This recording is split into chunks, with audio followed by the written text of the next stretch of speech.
আসসালামু আলাইকুম। আজকের ভিডিওটি কিভাবে শিক্ষার্থীদের জন্য ইউনিক আইডি তৈরি করা যায় সে নিয়ে।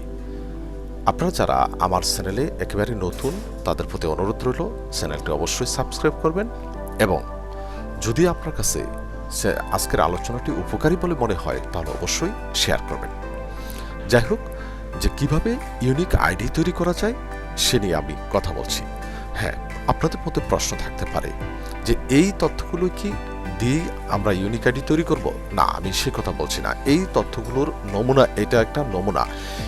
এটার মতোই তথ্য আপনাকে কি করতে হবে, যে সংগ্রহ করতে হবে, করে আপনি ওই তথ্যগুলোর মাধ্যমে ইউনিক আইডি তৈরি করবেন। হ্যাঁ, এখানে কি থাকবে? সরকারি নির্দেশনা থাকবে। এর মধ্যে কি কি থাকতে পারে আমি জাস্ট একটা নমুনা নিয়ে আসলাম। যাই থাকুক না কেন, যত তথ্যই থাকুক না কেন, এদিকে কলাম বাড়বে তথ্যের জন্য। যেমন বাবার নাম, মায়ের নাম, তারপরে যদি রেজি নাম্বার, এগুলো অন্তর্ভুক্ত করা হয়, একটা একটা কলাম বাড়বে। কিন্তু একই নিয়মে কিন্তু আমরা ইউনিক আইডিটা তৈরি করব। তাহলে যাই হোক, এর জন্য কি লাগবে? আপনার প্রতিষ্ঠানের সকল শিক্ষার্থীর তথ্য এরকম একটা এক্সেল শিটে কি করতে হবে, লিখে নিতে হবে। প্রয়োজনীয় তথ্যগুলো সরকার যেভাবে নির্দেশনা দেয়। যাই হোক, আমি একটা কিভাবে ইউনিক আইডি তৈরি করা যায় সে তার একটা নমুনা দেখানোর জন্য কিছু তথ্য এখানে নিয়ে আসলাম। যেমন এখানে ক্লাসের নাম, তারপরে first name, last name, date of birth. এই চারটা তথ্যের মাধ্যমে আমি আপনাদের সামনে যে 10 ডিজিট অথবা 12 ডিজিটের কি করতে পারি, ইউনিক আইডি তৈরি করতে পারি। আপনি চাইলে কম বেশি আরও করতে পারেন, এটা আপনার ইচ্ছা। যাই হোক, আমি এখানে 12 ডিজিটের একটা ইউনিক আইডি তৈরি করে দেখাচ্ছি। তো এই জন্য কি লাগবে? প্রথমে আমরা এই যে ইউনিক আইডির যে কলামটা আছে, এই কলামের প্রথম যে সেলটা আছে, এই সেলটাকে আমি সিলেক্ট করে নিলাম। তারপরে এখানে কি লিখবো? সমান চিহ্ন দেব। তারপর লিখবো লেফট লিখে নিলাম। ফার্স্ট ব্র্যাকেট দেব। ফার্স্ট ব্র্যাকেট দেওয়ার পর দেখেন নিচে লেখা আছে, আসছে কি টেক্সট। এখন আমি এইখানে যে চারটি কলাম আছে, যে কলামটাকে সিলেক্ট করে দেব, এই কলামের নাম্বারটা এখানে চলে আসবে। তো আমি চাচ্ছি প্রথম শুরুতে থাকবে ক্লাসের নাম।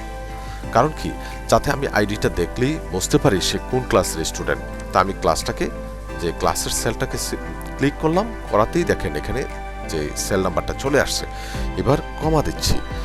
এখন প্রশ্ন হচ্ছে যে ক্লাসের যে কয়টা ডিজিট এখানে আনবো। আমার ক্লাসটা দেখেন প্রকাশ করছে আমার 2টা ডিজিট দেওয়ার।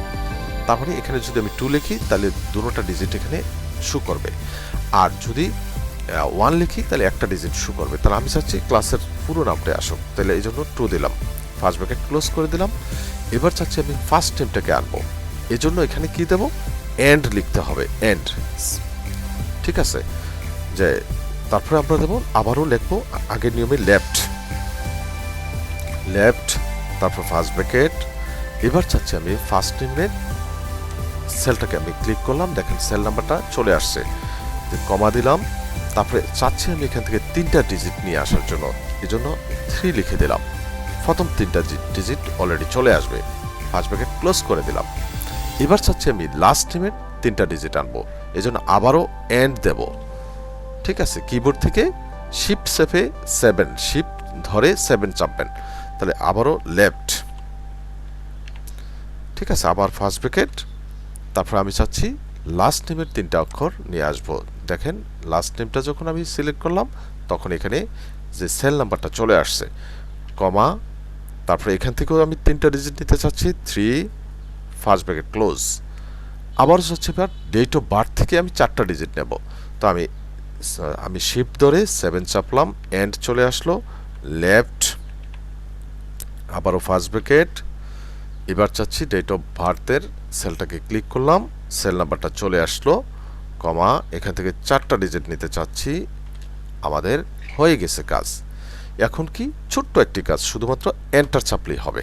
দেখেন আমার প্রথম শিক্ষার্থী অর্থাৎ সালমা আক্তারের ইউনিক আইডি কিন্তু অলরেডি আমি পেয়ে গেলাম। এখন বাকিগুলো কি বারবার এভাবে লিখতে হবে? না, যে আমাদের প্রথম যে ইউনিক আইডির সেলটা আছে এটাকে ক্লিক করলাম, করার পরে দেখেন আমার যে কার্সরটি আছে, এই কার্সরটি যদি আমি এই সেলটার মধ্যে নেই, সেলটার মধ্যে দেখেন একটা পয়েন্ট আছে, পয়েন্টটার মধ্যে নিলেই এটা প্লাস চিহ্নে রূপান্তরিত হচ্ছে। এই প্লাস চিহ্ন অবস্থায় আমি কি করব, আমার মাউসের লেফট বাটনটা চেপে ধরে নিচের দিকে ড্র্যাগ করব। ঠিক আছে, ড্র্যাগ করলাম আমার যতটুকু প্রয়োজন ততটুকু। এখন দেখেন অটোমেটিক আমার সব শিক্ষার্থীর ইউনিক আইডি আমি পেয়ে গেলাম। এভাবেই যে খুব সহসা এবং অল্প সময়ে আপনি ইউনিক আইডি তৈরি করতে পারেন। সবাই ভালো থাকেন, সুস্থ থাকেন। ধন্যবাদ সবাইকে।